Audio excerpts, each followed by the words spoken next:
হাসির রাজা, জ্ঞানের রাজা, রসিক রাজা। সত্যি এই বছর আমাদের কৃষ্ণনগরে ঠাকুর মুখ তুলে চেয়েছেন। হ্যাঁ মহারাজ, ধান একেবারে পরিপূর্ণ হয়েছে। তা কবে ধান কাটা হবে পুটির বাবা? পেকেই এসেছে, সপ্তাহখানেকের মধ্যে ধান কাটতে হবে। বেশ বেশ, তাহলে তো ভালোই হলো। এই মাসের শেষের দিকেই তো নবাব বাহাদুরকে শস্যের খাজনা পাঠানোর কথা। হ্যাঁ মহারাজ, এবারে নবাব বাহাদুর খুশি হবে। ঠিক বলেছ গোপাল।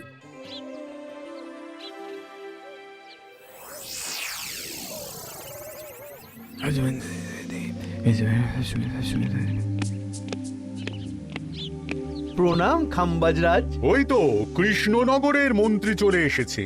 ও, এর কথাই তুমি বলেছিলে? হ্যাঁ, ওই রাজ্যের সব খবরাখবর আমায় দেয়। ইনি কে? ইনি হলেন জমিদার কেশকান্ত বর্মন, আমার রাজ্যেরই দক্ষিণ পশ্চিম গ্রামের জমিদার, আমার প্রিয় বন্ধু। নামটা বেশ অন্যরকম, কেশকান্ত। আসলে ওদের বংশ পরম্পরায় সকলের উন্নত ঘন কেশ আছে, তাই ওদের পরিবারের সবারও নামে একটা করে কেশ আছে। আমি খাম্বাজ রাজের সৌমিত্র এবং সুপরামর্শদাতা। কিছুদিন আগে আমার মাথায় খুব খুশকি হচ্ছিল, মাথার চুল পাতলা হয়ে আসছিল। কিন্তু আমার পরামর্শে একটা তেল মাখতেই মহারাজের মাথার চুল এখন ঘন হয়ে উঠেছে, আর কোনো সমস্যা নেই। বাবা বাবা, ভালো ভালো ভালো। এবার তাহলে কাজের কথাটা বলে দিন। এবারে তো শুনলাম তোমাদের রাজ্যে অনেক ধান উৎপাদন হয়েছে, তাই স্বাভাবিকভাবে নবাব বাহাদুরের কাছে রাজস্ব অনেক বেশি দেবে, কি তাই তো? হ্যাঁ, এবারে রাজস্ব দানে কৃষ্ণনগরই প্রথম হবে। না, তা হবে না। নবাবের কাছে অত ধান পৌঁছবে না, এমনকি কৃষ্ণচন্দ্রের কাছেই চাষিরা বেশি ধান রাজস্ব দিতে পারবে না। সেটা কি করে হয়? পাকা ধানে মই দিতে হবে। বললাম না, ও আমার সুপরামর্শদাতা। আমার মন্ত্রীকে বাণিজ্যের কাজে বাইরে পাঠিয়েছি কিছুদিন, তাই কেশকান্ত মাঝে মধ্যেই আমার কাছে আসে, গল্পগুজব করে আর সুপরামর্শ দেয়। কিন্তু আমি কি করব? তুমি রাতের অন্ধকারে চাষিদের ধান জমিতে পাকা ধানে মই দিয়ে দাও, এমন ভাবে কাজটা করবে যাতে কাকপক্ষীতেও টের না পায়। আর তাতে আমার লাভ? প্রত্যেক বছর নবাব রাজস্ব দানে বিজয়ীকে 3000 মোহর দেয়, আমি তোমাকে তার থেকে 1000 মোহর উপহার দেব। 1000 মোহর? হ্যাঁ হ্যাঁ, যাও যাও যাও, কাজটা শুরু করে দাও। আচ্ছা।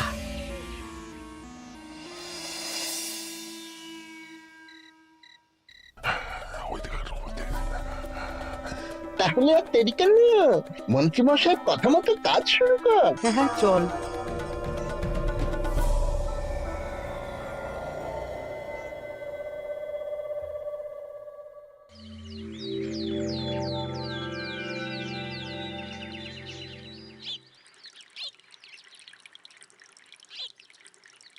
এবারে তো চাষাবাদ বেশ ভালোই হয়েছে।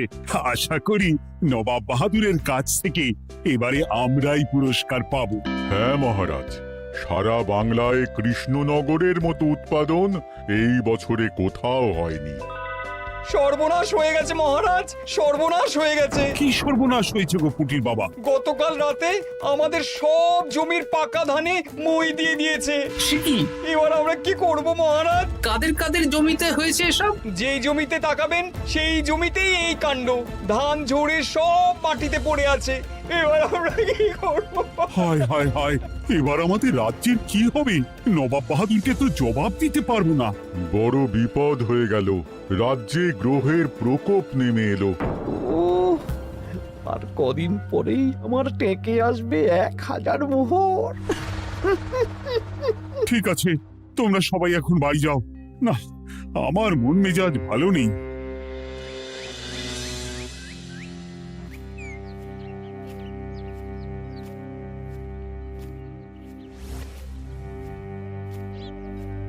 ওগো, তুমি শুনেছো কি হয়েছে? পুঁটির মা হাউ হাউ করে কাঁদছিল গো। হ্যাঁ গিন্নি, পুঁটির বাবা কয়েকজন চাষি ভাইদের নিয়ে রাজসভায় এসেছিল। শুনলাম রাতারাতি কে বা কারা চাষ জমিতে পাকা ধানে মই দিয়েছে। কত বড় সর্বনাশ হয়ে গেল বলো? কি হবে গো? কি যে হবে ভগবান জানে। বলি তুমি পারলে না পুটিদের একটু সাহায্য করো। হ্যাঁ, আমি মনে মনে ভেবেই রেখেছি বুঝলে, এবার বেতন পেলে পুঁটিদের বাড়িতে মাসো ভাড়ার জিনিসপত্র দিয়ে আসবো। নবাব বাহাদুরের কাছে মহারাজ খাজনা কিভাবে দেবেন? সেটাই তো বুঝতে পারছি না। আপনি এত চিন্তা করবেন না। রাজবাড়ির ভাড়ার থেকে আপাতত কিছু বস্তা ধান পাঠানোর ব্যবস্থা করুন। তারপর নবাব বাহাদুরের কাছে গিয়ে বলবেন, আস্তে আস্তে সব দিয়ে দেবেন মহারাজ। তাই করতে হবে, তাছাড়া তো আর অন্য কোনো উপায় দেখতে পাচ্ছি না। কিন্তু এবারে আর আমাদের মান রক্ষা হবে না। দেখি 2-1 দিনের মধ্যেই যতটা সম্ভব ভাড়া থেকে ধান পাঠানোর ব্যবস্থা করব।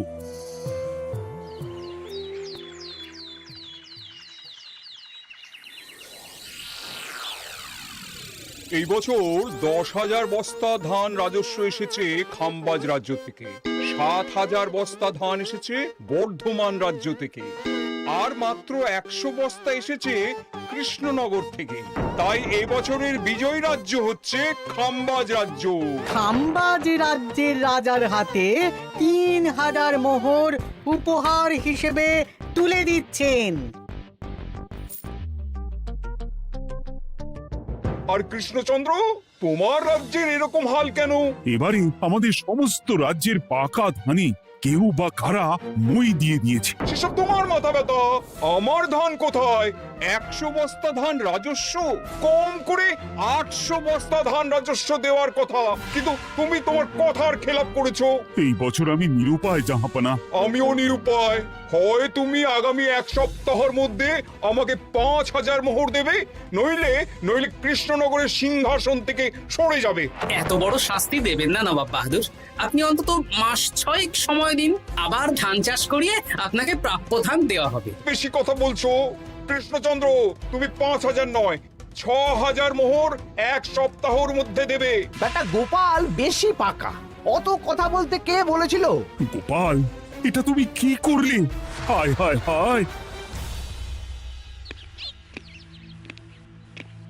সর্বনাশের সময় যখন ঘনিয়ে আসে, তখন বিপদের ওপর বিপদ এভাবেই আসে। আমার পাওনা। আরে এখন না, তোমাকে পাঠিয়ে দেব। ওই দেখুন, খাম্বাজ রাজের সাথে কথা বলছে। এখন বেশি কথা বললে কৃষ্ণচন্দ্র আর গোপাল সন্দেহ করবে। চলুন তো দেখি ওখানে গিয়ে কি কথা বলছে। কি কথা বলছো মন্ত্রী? মন্ত্রী আমায় বিজয় অভিনন্দন জানাচ্ছিল। বিজয় অভিনন্দন তো উপহার পাওয়ার সময় জানাতে পারতেন মন্ত্রী মশাই। যাই হোক, আপনাকে তো ঠিক চিনতে পারছি না। আমার নাম কেশকান্ত, আমি খাম্বাজ রাজ্যের দক্ষিণ পশ্চিম গ্রামের জমিদার। কেশকান্ত আমার বিশেষ বন্ধু। আপনার কেশ নিয়ে বেশ ভাব দেখছি। হ্যাঁ, ওই কদিন আগে তো খাম্বাজ রাজের মাথার চুল পাতলা হয়ে আসছিল, খুশকি হচ্ছিল আর কি। তো ওনার পরামর্শে একটা তেল মেখেই তো খাম্বাজ রাজের আবার ঘন কালো চুল ফিরে এসেছে। কেশকান্ত জমিদার হতে পারে, কিন্তু ওর অর্থনৈতিক অবস্থা তাবর রাজাদের থেকে অনেক ভালো। কয়েক হাজার বিঘা জমির মালিকও, তার সাথে চুলের তেলের ব্যবসা করেও হাজার হাজার মোহর রোজগার করে। এই, এখন চুল নিয়ে চুলোচুলি না করে চল কৃষ্ণনগরে ফিরি। এমনিতেই মন মেজাজ খারাপ, 1 সপ্তাহের মধ্যে আবার 6,000 মোহর জোগাড় করতে হবে। হ্যাঁ, চলুন চলুন।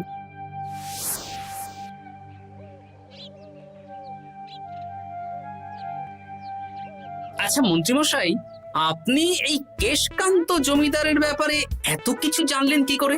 ওনার সাথে তো আমাদের আজই প্রথম দেখা। হাওয়ায় কত খবরই ভেসে আসে, সেরকম আমার কানেও এসেছিল।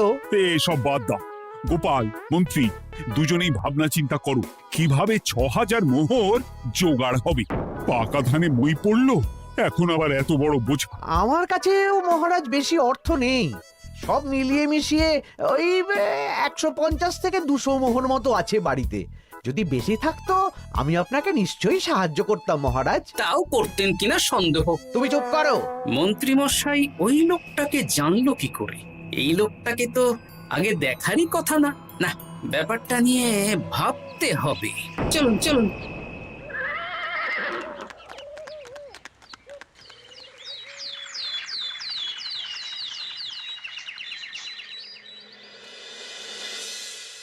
বুঝলে গিন্নি, এক সপ্তাহের মধ্যে মহারাজকে 6000 মোহর জোগাড় করতেই হবে, নইলে সিংহাসন ছাড়তে হবে।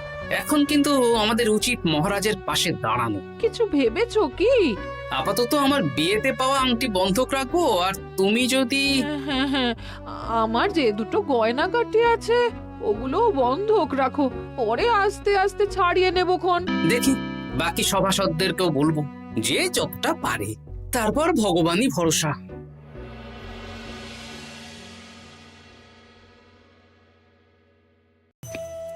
আপনি এত চিন্তা করবেন না মহারাজ। চিন্তা না করে কি আর কোনো উপায় আছে? সিন্ধুকে যা আছে তা দিয়ে 3000 মোহর হয়ে যাবে, কিন্তু তারপর আর কি করব? এবার কি নিরুপায় হয়ে জায়গা জমি বিক্রি করতে হবে? কিছু একটা করতেই হবে।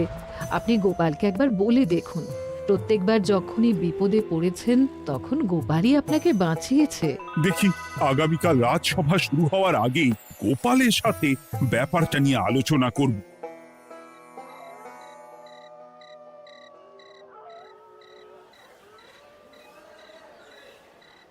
এই যে শ্যাকরা, কি করছো?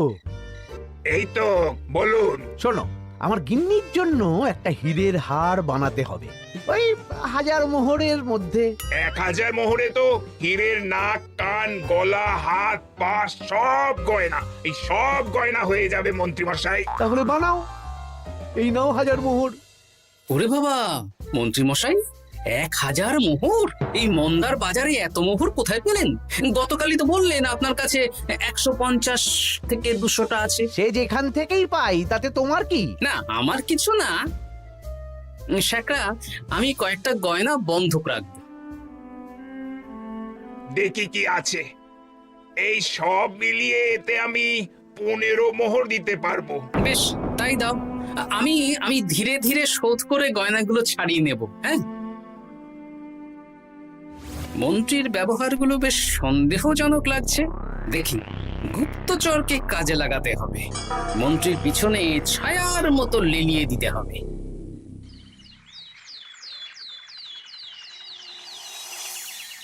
মহারাজ, আমি চেষ্টা করছি আপনার এই মোহর কিভাবে জোগাড় করা যায়, আপ্রাণ চেষ্টা করছি। দেখো, আমি 3000 মোহর পারবো, কিন্তু তার বেশি হলে জায়গা জমি বেচতে হবে, হাতে যে বেশি দিন সময়ও নেই। আচ্ছা মহারাজ, দেখছি। তবে মন্ত্রীমশাই চাইলেই আপনাকে 1000 মোহর দিয়ে সাহায্য করতে পারতেন, কিন্তু উনি তা না দিয়ে ওনার গিন্নির গয়না বানাচ্ছেন, হীরের গয়না। দেখি, মন্ত্রী তো কালকেই বলল ওর কাছে 150 থেকে 200 মোহর আছে মাত্র। 1000 মোহর কোথা থেকে পেল? সে উনিই জানেন, তবে তার খবর খুব তাড়াতাড়ি আশা করি পেয়ে যাব মহারাজ।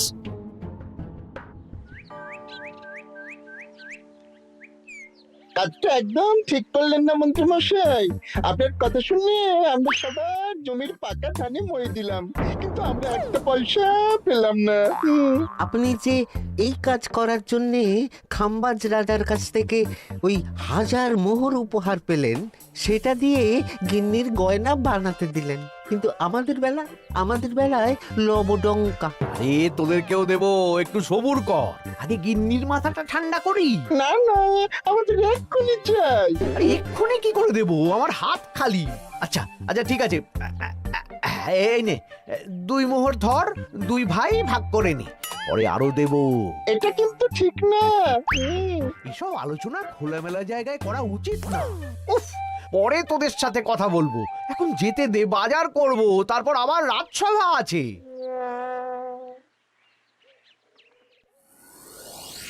আচ্ছা, এই ব্যাপারটা মহারাজকে আর গোপাল দাদাকে জানাতে হবে।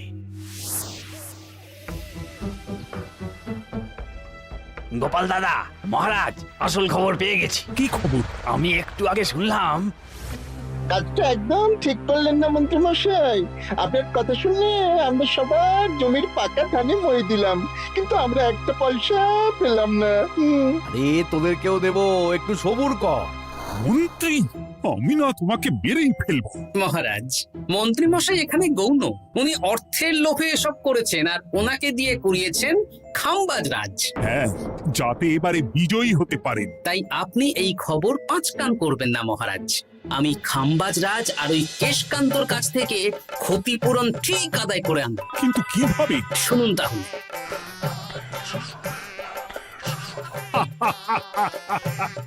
দারুণ বুদ্ধি। তাহলে এখন আসি মহারাজ, কাউকে কিচ্ছু বলার দরকার নেই। আপনি শুধু আগামীকাল সন্ধেবেলা খাম্বাজ রাজের দরবারে চলে আসুন, পারলে নবাব বাহাদুরকেও সঙ্গে করে নিয়ে আসুন। হ্যাঁ,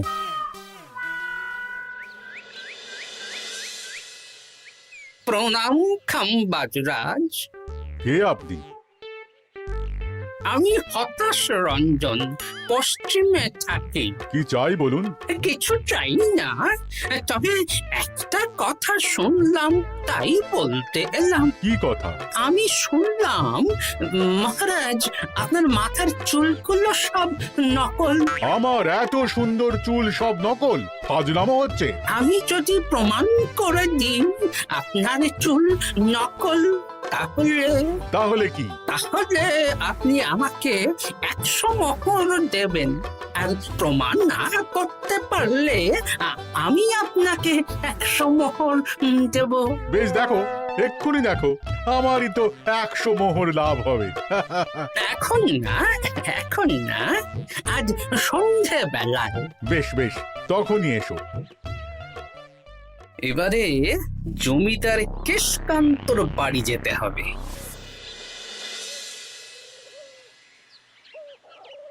জমিদার মশাই বাড়ি আছেন?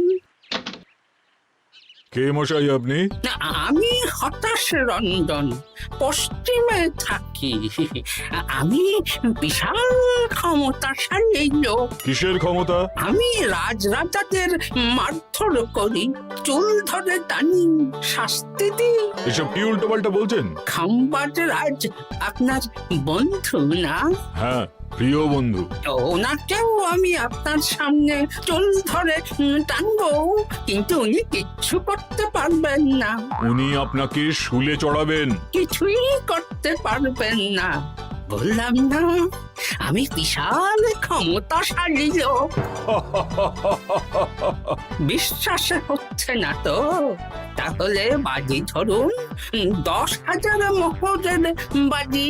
10,000 মোহরের বাজি? হ্যাঁ, আজ আমি খাম্বাজ রাজের রাজবাড়ি যাব, আর আমার শক্তি প্রদর্শন করব, ওনার চুল ধরে টানা হেঁচড়া করব, ওনাকে আহত করব, কিন্তু উনি আমাকে কিছুই করতে পারবেন না। বেশ রাজি, বাজি 10,100 মোহর দিতে পারবেন তো?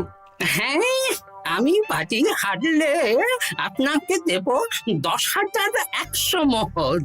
দরকার হলে ওই কাগজে কলমে লিখিত পরিত করে নিন। বেশ, তাহলে তাই হোক। কিন্তু হ্যাঁ, একটা কথা, আমি শক্তি প্রদর্শন করার আগে থেকে প্রক্রিয়া চলাকালীন সময় পর্যন্ত আপনি খাম্বাজ রাজের সাথে কোনো কথা বলতে পারবেন না। বেশ বেশ।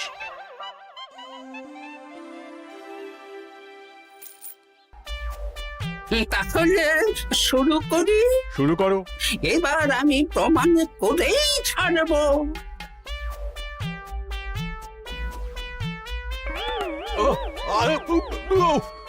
লাগছে লাগছে, বাবারে, লাগছে এই সেরেছে। লাগছে, এ তো সত্যি সত্যি চুল ধরে টানছে। লাগছে লাগছে, বাবারে, বাবা। ওরে বাবা রে বাবা, কি শক্ত! এ কি, খাম্বাজরাজ কিছুই তো বলছেন না? তাহলে কি আমি হেরে গেলাম?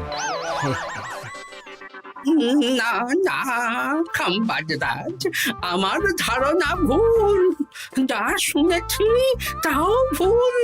এবার বিশ্বাস হলো তো? দাও দাও, এবারে 100 মোহর দাও। দিন কেশকান্ত মশাই, আমাকে 10,100 মোহর দিন। এ কি, ও তোমাকে 10,100 মোহর কেন দেবে? ওনার সাথেও তো বাজি ধরেছিলাম। কি বাজি? আপনার এখান থেকে বেরিয়ে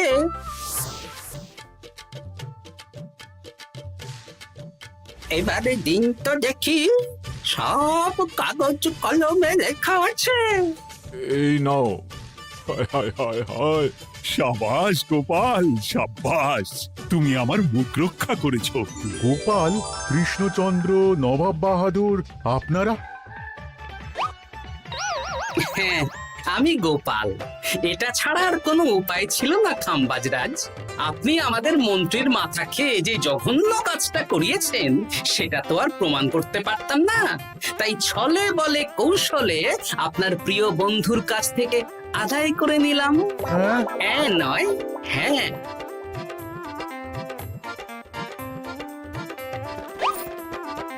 এই নিন মহারাজ। এতে কত মোহর আছে? 10,100 মোহর। এর থেকে 100 খাম্বাজরাজকে দিন, 6,000 নবাব বাহাদুরকে, আর বাকিটা আপনার কাছে রাখুন। এত ধান নষ্ট হলো। কৃষ্ণচন্দ্র আমাকে সবটা বলেছে, আর ওর মন্ত্রীকেও নিয়ে এসেছি। ধোলাই খেয়েই সব বলে দিয়েছে। এই কে আছো? কৃষ্ণনগরে মন্ত্রীকে নিয়ে এসো।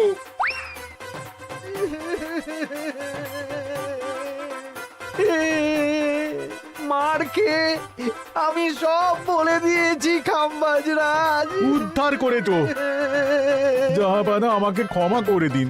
এর কোনো ক্ষমা নেই। তোমাকে আমি কারাগারে বন্দি করব। হায় হায় হায়, সামান্য টাকার লোভ করতে গিয়ে পুরো মাঠে মারা গেলাম।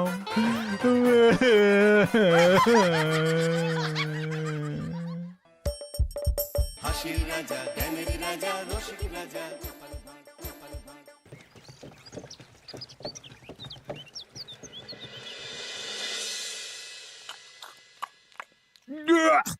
আরে বাবা, কি বিশ্রী রান্না হয়েছে!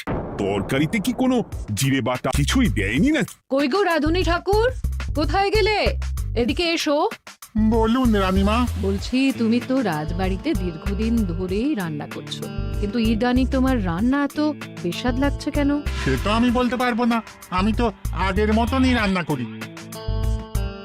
ছোট মুখে বড় কথা বলছি, আমি কিছু বলতে চাই রানীমা। এই, তুই আবার পাকামো করতে এসেছিস কেন রে? তোকে কি রানীমা ডেকেছেন নাকি? আহ, কি বলতে চাইছে শুনেই দেখি না, বলো। রানীমা, এখন আর রাধুনী ঠাকুর আগের মতো যত্ন নিয়ে রান্না করেন না। রান্নাঘরে পড়ে পড়ে ঘুমোয় আর তাড়াহুড়ো করে কোনো রকমে রান্না করে দেন। একদম বাজে কথা বলবি না। বাজে কথা না রানীমা, শিলনোড়ায় বাটতে ওনার কষ্ট হবে বলে আজকাল রাধুনী ঠাকুর শুধু জিরে ফোড়ন দিয়ে রান্না করেন। এত বেতন দিয়ে তোমাকে রাখা হয় কি এই ফাঁকিবাজির জন্য? কি মানে, ভুল হয়ে গেছে। এর যদি এই ভুল করার ইচ্ছে হয় তাহলে তল্পি তল্পা গুটিয়ে বাড়ি গিয়ে ভুল করো, মনে থাকবে? মনে থাকবে মহারাজ। কি হচ্ছে বলো তো রানী? সকালে বাগানে পায়চারি করছিলাম, দেখি মালি একটা গাছেও জল দেয়নি। এই গরমে জল না পেলে যে গাছপালাগুলো মরে যাবে। সবাইকে এবার মনে হচ্ছে বলে বলে কাজ করাতে হবে।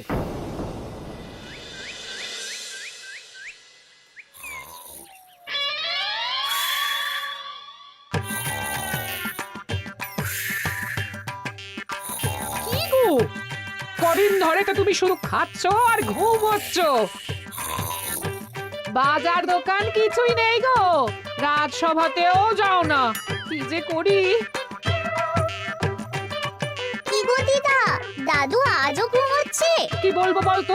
আমরা কিছু একটা ব্যবস্থা করছি, দাঁড়াও।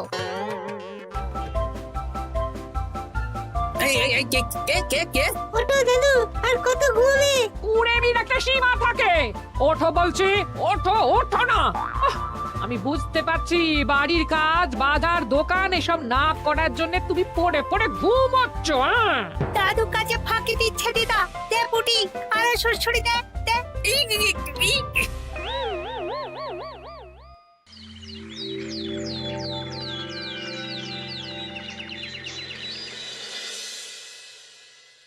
মহারাজের শরীর খারাপ না মন খারাপ?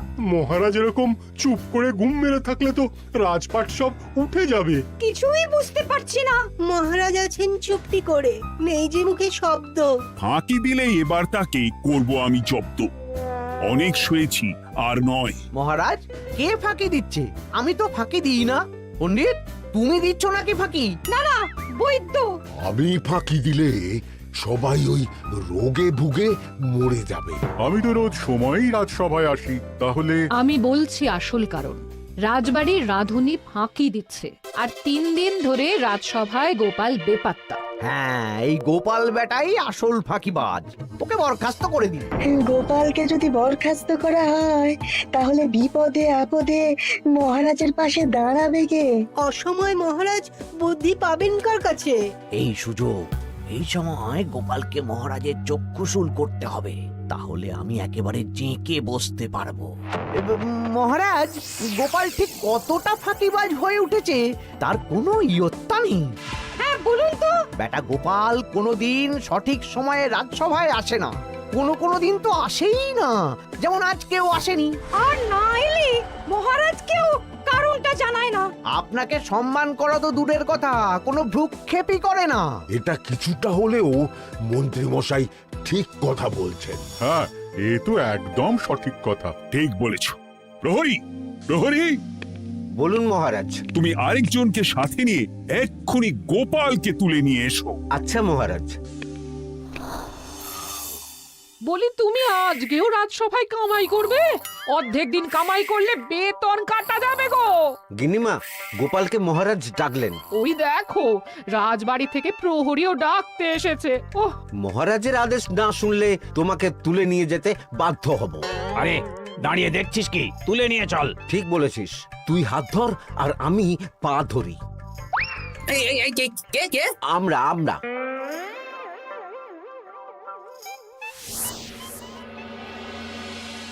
এসব কি গোপাল? তুমি বাড়িতে আছো, ঘুমোচ্ছ, অথচ রাজসভায় আসছো না, কি ব্যাপার? আগে মহারাজ, মস্তিষ্ককে বিশ্রাম দিয়ে বুদ্ধি বাড়াচ্ছিলাম। অনেক ব্যবহার হয়েছে তো, তাই একটু বিশ্রাম দরকার আর কি। আমার পুরো রাজসভাটাই ফাঁকিবাজ। আমি সবাইকেই বিদায় করব, আর গোপালকেও। এই সেরেছে, আমি ফাঁকিবাজ নই মহারাজ। আমি খোঁজ নিয়ে দেখেছি, সবাই কম বেশি গায়ে হাওয়া লাগিয়ে ঘুরছে। মহারাজ, আমি তো নদীর পাড়ে বসে শীতল হাওয়া গায়ে লাগাই, তবেই তো ঢেউয়ের মতো আমার ছন্দ আসে।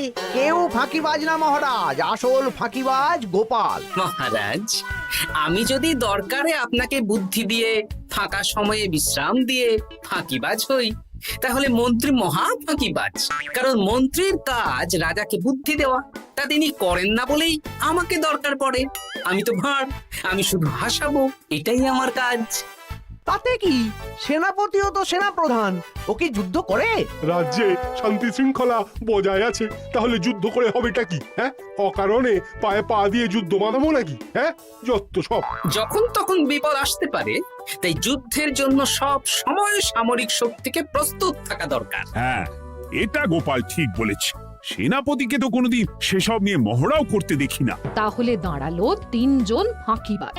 মূল অভিযুক্ত গোপাল দিন রাত কামাই করে, মন্ত্রী মহারাজকে বুদ্ধি দেয় না, আর সেনাপতি যুদ্ধের প্রস্তুতি নেয় না। এই 3 জনকে আমি বিদায় করব। এই সেরেছে, এ তো দেখছি বিনা মেঘে বজ্রপাত। না, তবে তোমরা যে ফাঁকিবাজ নও সেটা প্রমাণ করার জন্য 12 ঘন্টা সময় দেব। আমাদের কি করতে হবে? তোমাদের 3 জনকে 3টে খালি বস্তা দেব। প্রত্যেকে ওই খালি বস্তা নিয়ে জঙ্গলে যাবে, আর এই 12 ঘন্টার মধ্যে জঙ্গল থেকে বস্তা ভরে আনবে। একটা বস্তা ভরার জন্য 12 ঘন্টা সময়? এ তো খুবই সহজ কাজ। সহজ কঠিন জানি না, যে ফাঁকি দিয়ে ফাঁকা বস্তা জমা দেবে বা কিছুটা ভর্তি কিছুটা খালি আনবে, সে সাজা পাবে। আচ্ছা মহারাজ, আমি বস্তায় কি নিয়ে আসবো সেটা কি আপনি দেখবেন? তা দেখবো না, কিন্তু বস্তা ভরে আনতে হবে, আর যা বস্তায় ভরে আনবে তাই নিয়ে সবাই বাড়ি ফিরে যেতে পারবে। তার মানে বস্তাতে যা থাকবে সব বস্তার মালিকই পাবে। একদম তাই। বুঝে গেছি, ভিতরে কোনো গভীর পরিকল্পনা আছে। প্রহরী, প্রহরী, তুমি এই 3 জনকে 3টে বস্তা দিয়ে দাও। যথা আজ্ঞা মহারাজ। আর বাকি সভাসদেরা আজকে রাজসভাতেই থাকুক। ওরা 3 জন আসবে, ওদের বিচার হবে, তারপর ফিরবে। আমাদের খাওয়া দাওয়া তাহলে রাজবাড়ির তরফ থেকেই দেয়া হবে মহারাজ? হ্যাঁ। জঙ্গলে তো যাচ্ছি, কি নেব? গোপাল, আমি বলি কি, তুমি বরং আমার বস্তায় ঢুকে যাও, আমি তোমাকেই নিয়ে ফিরে যাই, ল্যাটা চুকে যাবে। আপনি যদি একা আমাকে বস্তায় ভরে নিয়ে যেতে পারেন তো চলুন। একা এই সেরেছে।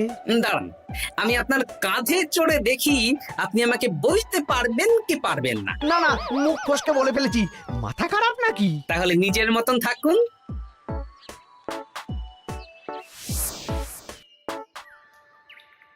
এমন কি বা আছে এই জঙ্গলে? আমার কাজে লাগার মতন তো কিছুই দেখতে পাচ্ছি না। ওই তো ওই দিকটা একটু ছায়া আছে বেশ, ওই গাছের নিচে গিয়ে বিশ্রাম নি।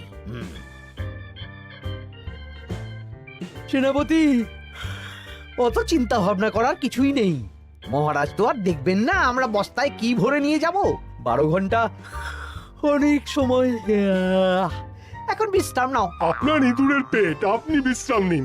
দেখি জঙ্গলে থেকে কিছু ফল পেড়ে আগে খাই, তারপর না হয় ওই বস্তাটা ওই ফলমূলের খোসা আর মাটিতে পড়ে থাকা পাতা দিয়ে ভরিয়ে মহারাজের কাছে নিয়ে যাব। হ্যাঁ, বস্তা যখন বাড়ি নিয়েই যেতে পারবো, তাহলে বনের সব থেকে ভালো ভালো ফলগুলো আগে ভরে নি। গিন্নিকে এবার বলবো, বাজার আনি না তো কি হয়েছে, দেখো কত ফল এনেছি। যাই, এর থেকে কিছু মহারাজকে ভেট দেব, মহারাজ বেশ খুশি হবেন।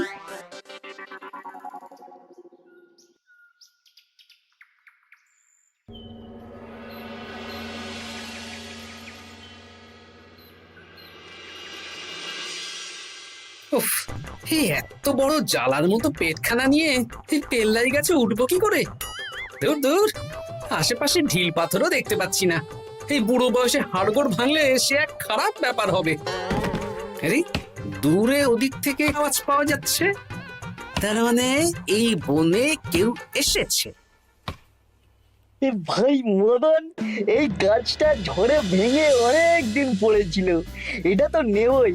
তুই ওদিকে দেখ, কত মোটা একটা সেগুন গাছ রে। ওই গাছটা নিয়ে গেলে আমরা 1 বছর বসে খেতে পারবো। তাহলে আর দেরি কেন, হাত লাগা। আরে আরে আরে, করো কি? এগুলো সব আমাদের মহারাজ কৃষ্ণচন্দ্রের পছন্দের গাছ। ভুলেও এই গাছ কেটে নিয়ে যাওয়ার ভাবনা চিন্তা করো না। আর ওই সেগুন গাছটা তো মহারাজের সবচেয়ে প্রিয়। আরে মহারাজ কি করে জানবে শুনি? এই বনে তো তিনি ভুল করেও আসেন না। এই যে আমি আসি, আমি মহারাজের দূত। তোমরা যদি ভুল করে ওই সেগুন গাছে হাত দাও, তাহলে কিন্তু তোমাদের গর্দান যাবে। এই সেরেছে, কিন্তু আমরা তো কাঠুরিয়া, কাঠ ছাড়া পেট চালাবো কি করে? সে তোমাদের ব্যবস্থা তোমরা করো, অন্য অনেক কাজ আছে। এই সামনের গাছটা মরে পড়ে আছে, এটার কাঠ আমরা নিয়ে যেতে পারবো তো? তা পারবে, এতে অত চিন্তার ব্যাপার নেই। গোপাল আছে যখন, তখন এই রাজ্যের কেউ মুশকিলে থাকবেই না। শুধু তোমাদের একটা কাজ করতে হবে। কি কাজ? এই নাও বস্তা। আমার জন্য এই জঙ্গল থেকে টাটকা বিভিন্ন ফল পেড়ে এই বস্তা ভরে দাও, তাহলে মহারাজকে আর তোমাদের কথা বলবো না, বুঝলে? আর তোমাদের যাতে রাজবাড়িতে কোনো কাজ হয় সেই নিয়ে মহারাজের কাছে সুপারিশও করব, কেমন? বেশ বেশ, তুমি তাহলে এখন এখানে বিশ্রাম করো, আমরা তোমার বস্তা ভরে ফল নিয়ে আসছি। ঠিক আছে, আমি তোমাদের কুঠার পাহারা দিচ্ছি, তোমরা ভালো তরতাজা ফল বস্তায় ভরে নিয়ে এসো।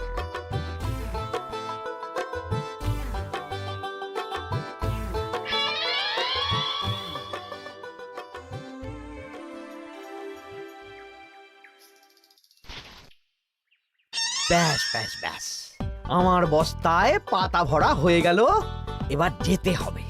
আমারও বস্তা ভরা হয়ে গেছে মন্ত্রী মশাই। হ্যাঁ, কটা ফল খেলাম আর কটা ভরে নিলাম, আর বাকি জঙ্গলের পাতা ভরে ফেলেছি। হ্যাঁ, আবার কি কি ভরেছি আর কি ভরিনি সেসব তো মহারাজ আর দেখতে যাবেন না। তাহলে আর দেরি কেন, চলুন হাঁটি হাঁটি পা পা করে এগিয়ে যাই। গোপালকে তো দেখতে পাচ্ছি না। ও বেটা যা কুঁড়ে, হয়তো এখানে এসেও ঘুমিয়ে পড়েছে। আবার কালকে সকালবেলা উঠবে।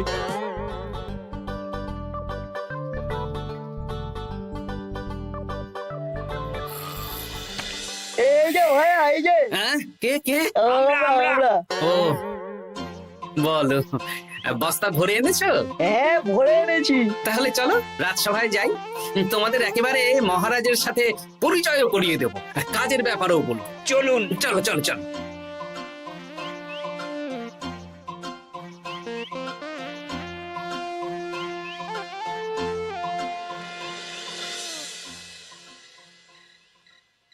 দেখা যাক মন্ত্রী সেনাপতি গোপাল কখন বস্তা ভরে আনে। এই তো চলে এসেছি, বিশ্রাম নিলাম, বস্তাও ভরে ফেললাম। এই দেখুন মহারাজ, আমিও বস্তা ভরে এনেছি। বাহ, তোমাদের বস্তা দেখে তো মনে হচ্ছে খুব হালকা। হ্যাঁ, আপনি যখন আমাদের বস্তা ভরে কি এনেছি সেটা দেখবেন না, তখন অত খাটাখাটনি করে কি লাভ মহারাজ। কিন্তু গোপালের এখনো অবধি দেখা নেই, ও কি সোনা গয়না ভরে আনছে? গোপাল যা কুঁড়ে আর ঘুমকাতুরে, হয়তো জঙ্গলেও ঘুমিয়েই পড়েছে। মহারাজ, আপনি একটা কাজ করুন, আমাকে আর মন্ত্রী মশাইকে যুগ্মভাবে বিজয়ী ঘোষণা করে দিন, ব্যাস। এত তাড়া কিসের? বাবা বাবা বাবা বাবা, তোমরা তিনজনেই বস্তা ভরে এনেছো, আমি খুব খুশি। আমার কথা শুনে কাজ করেছো, তোমরা তিনজনেই বিজয়ী। এবার বাড়ি যাও, যাও। গোপাল কি করে বিজয়ী হয় মহারাজ?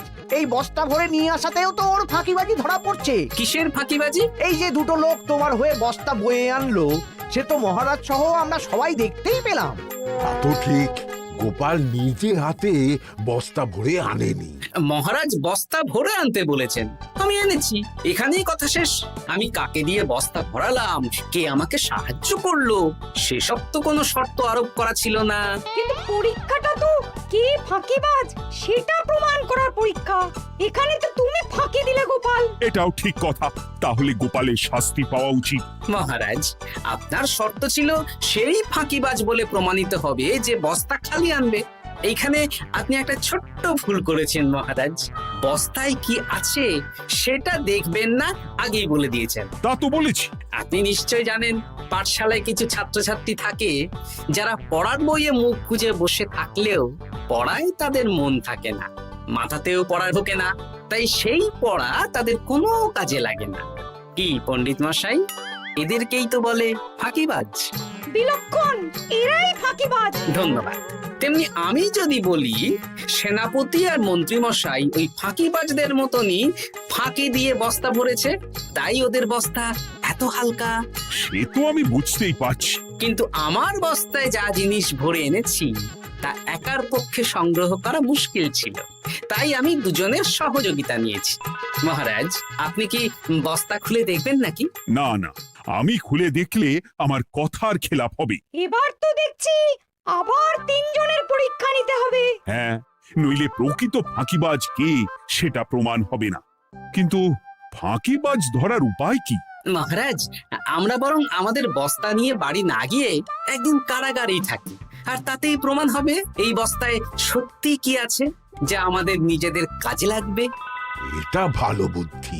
মহারাজ তখনই কারাগার থেকে আমাদের মুক্ত করবেন যখন আমরা আর থাকতে না পেরে ডাক দেব, আর যে আগে বেরোতে চাইবে সে সব থেকে বড় ফাঁকিবাজ, মানে যে আগু পিছু না ভেবে কাজ করে। বেশ, তাহলে তাই হোক।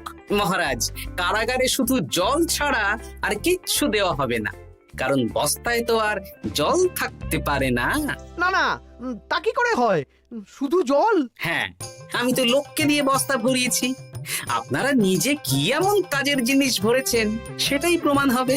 বেশ, তাহলে তোমরা কারাগারে যাও, প্রহরী ব্যবস্থা করো।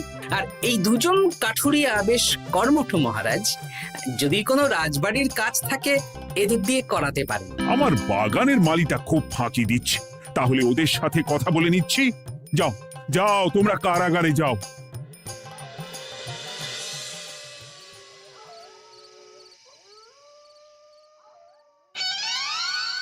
ওরে বাবা রে, কি খিদে খিদে পাচ্ছে রে। দেখি বস্তায় কি আছে দেখি।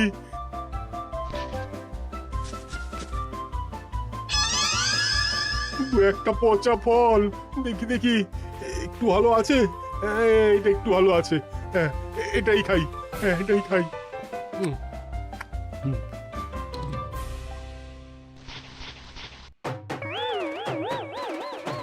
আমি তো শুধু পাতা ভরেছি, কি সেরেছি? আমাকে কি জল খেয়েই কাটাতে হবে? এবার আমি দেখি। আহ, টাটকা ফল আর জল। আমার কাছে যা ফল আছে এগুলো খেয়ে আরাম করে 5-6 দিন কেটে যাবে। ও গোপাল, আমাকেও কটা ফল দাও না গো। ও গোপাল, আপনি এখান থেকে উঠুন, অন্য বাগানে ফুল হয়ে ফুটুন। ফল খাবেন, এখন কর্মফল ভোগ করুন। ওরে বাবা, জল খেয়ে আর কতক্ষণ কাটাবো?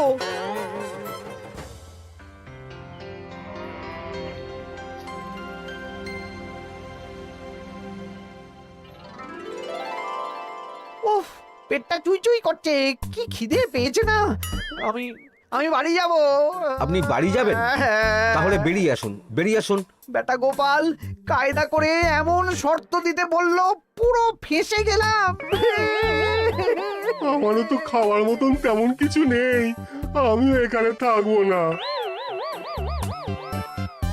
আমি এখানেই আছি, ফল খাবো, জল খাবো, আর প্রকৃতির ডাক এলে একটু বাইরে যাব।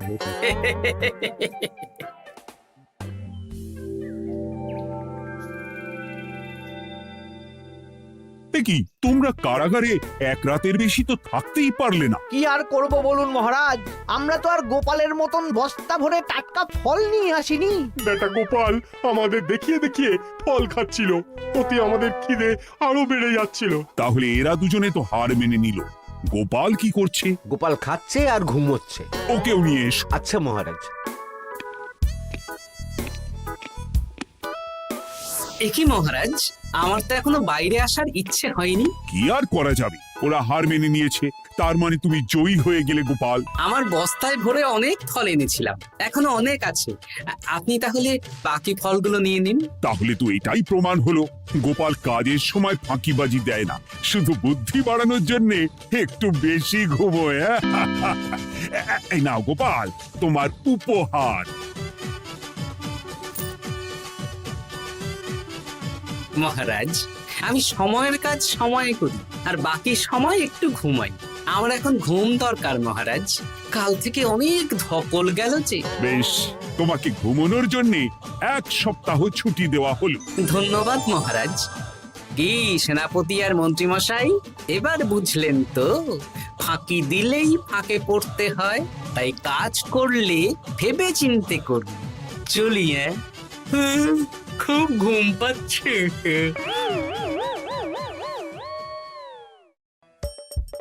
হাসির রাজা